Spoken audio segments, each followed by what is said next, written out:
తెచ్చుకుంటామో ఉంగరం పోతే అమరనాథ్ యాత్ర చేస్తాం మనం. ఆయన నెత్తి మీద చంద్రుణ్ణి వదిలేసాడు అంటే ఆభరణాల మీద వ్యామోహం వదిలేయమని.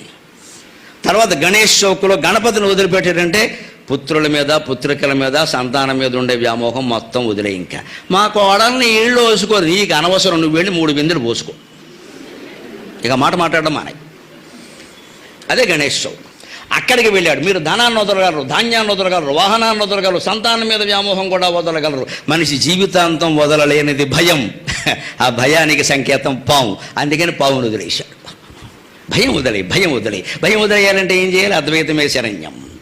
యదాఖ్యేవైష ఏతస్మిన్నుదరమంతరం కురుతే అథ తస్య భయం భవతి ద్వితీయాద్వై భయం భవతి. ఈ మొత్తం సృష్టిలో ఎక్కడైనా కొంచెమైనా నువ్వు భేదం చూడగలిగావంటే భయం వేస్తుంది. అంతా ఒక్కటే అనుకోగలిగితే భయం ఉండదు. అంతా ఒక్కటే